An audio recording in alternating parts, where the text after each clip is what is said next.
Halo anak-anak, wah tidak terasa sudah ada di part terakhir. Di part terakhir ini kita akan membahas mengenai pelestarian hewan. Adakah yang tahu apa itu pelestarian hewan? Yap, pelestarian hewan adalah usaha untuk menjaga keberlangsungan hidup hewan di alam. Mengapa hal tersebut penting untuk dilakukan? Nah, hal tersebut dilakukan karena yang pertama, untuk menjaga keseimbangan alam. Kemudian yang kedua, membantu keberlangsungan rantai makanan. Ketiga, menjadi sumber belajar dan pengetahuan. Yang keempat, menjaga keanekaragaman hayati. Dengan pelestarian hewan, maka daur hidup hewan akan berlangsung dengan baik, sehingga mereka dapat tumbuh dan berkembang. Nah, kalian tahu nggak sih kalau beberapa hewan itu hampir mengalami kepunahan? Nah, berikut adalah penyebab kepunahan hewan. Faktor alam adalah salah satu penyebab kepunahan hewan. Pertama, ada hewan yang terdesak oleh hewan lain yang lebih kuat. Seperti contohnya saat singa dan macan tutul berkelahi untuk mendapatkan hewan mangsa. Kemudian yang kedua diakibatkan oleh bencana alam, seperti gunung meletus, kebakaran hutan, tanah longsor, banjir yang menyebabkan hewan-hewan kehilangan tempat tinggalnya.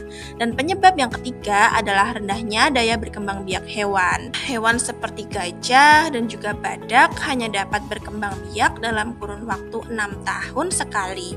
Dan mereka juga hanya menghasilkan satu keturunan saja. Hal tersebut menyebabkan mereka rentan untuk punah. Ada juga faktor yang disebabkan oleh manusia. Yang pertama adalah penggundulan hutan yang menyebabkan hewan-hewan kehilangan tempat tinggalnya.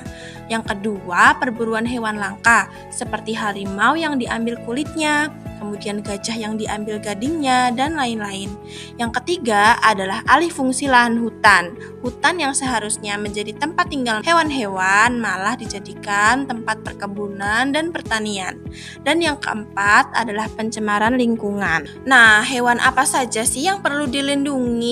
Yang pertama ada harimau Sumatera.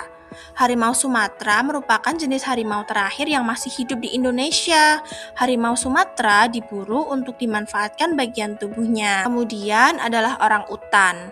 Berkurangnya jumlah orang utan disebabkan oleh perburuan liar dan juga kerusakan habitat akibat pembukaan lahan untuk pertanian dan perkebunan. Selanjutnya adalah komodo. Tahu nggak sih kalau komodo adalah kadal terbesar di dunia, sehingga sering disebut kadal raksasa. Nah, komodo ini hidup di Pulau Komodo di Nusa Tenggara Timur. Hewan lain yang perlu dilindungi adalah gajah, burung cendrawasih, dan burung elang Jawa. Lalu, upaya seperti apa yang dapat kita lakukan untuk melestarikan hewan?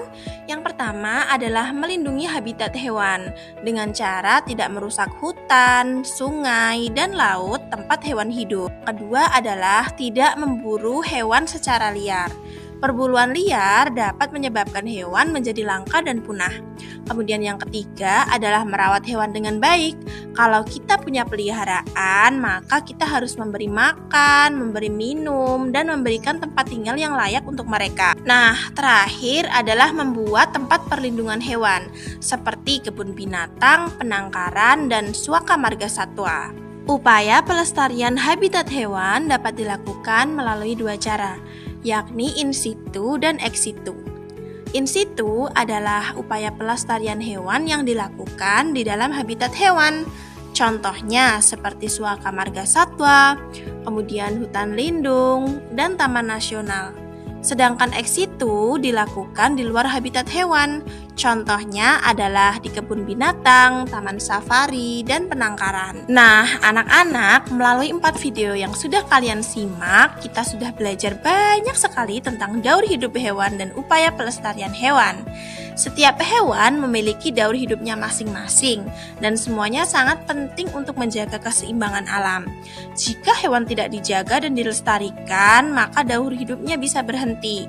Oleh karena itu, kita bisa mulai peduli dengan cara yang sederhana, seperti menyayangi hewan, menjaga lingkungan, dan tidak merusak habitat tempat hidupnya.